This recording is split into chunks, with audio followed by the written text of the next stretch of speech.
Hello बच्चों, let's read this question. An object suspended by a wire stretches it by 10 mm. When object is immersed in a liquid, the elongation in wire reduces by 10 upon 3 mm. The ratio of relative densities of object and liquid is. इस question का की concept है Hooke's law. Hooks law कहता है force is directly proportional to displacement. हम लिख सकते हैं force is equal to K X. For case one, object पे दो फोर्सेस लग रहे हैं, एक स्ट्रिंग की वजह से F और एक ग्रेविटी की वजह से mg.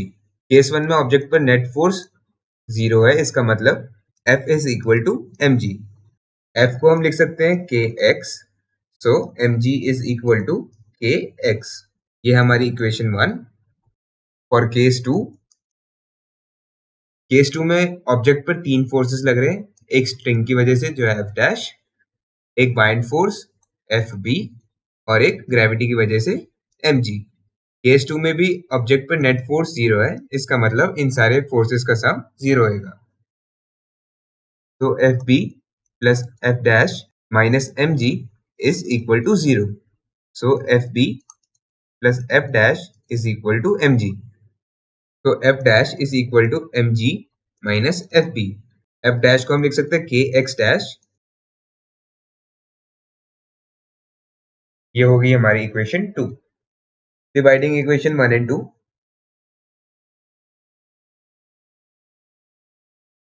kx upon kx dash is equal to mg upon mg minus fb. तो x upon x dash is equal to mg upon mg minus fb. मास को हम लिख सकते हैं, लेट से ऑब्जेक्ट की डेंसिटी है रो ओ, ऑब्जेक्ट का वॉल्यूम है v और बाइंड फोर्स होता है weight of liquid displaced. So bind force होएगा लिक्विड की density rho L into object का वॉल्यूम v इंटू जी. नीचे से bg को कॉमन ले लेते हैं.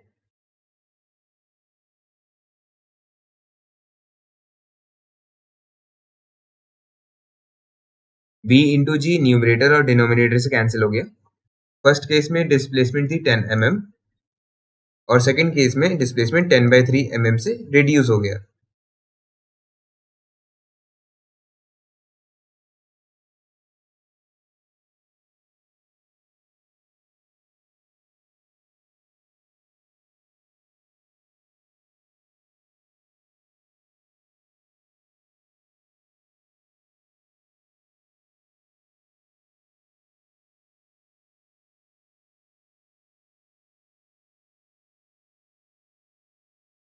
तो rho O upon rho L upon rho O is equal to 2/3 upon rho O minus rho L upon rho O is equal to 2/3.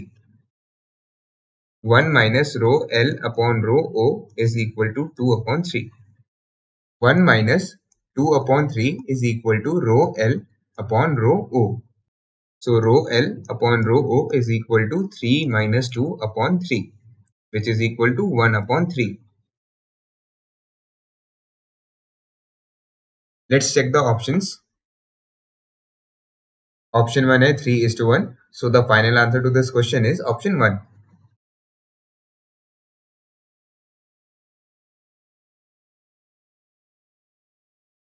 I hope you have understood the solution well. All the best.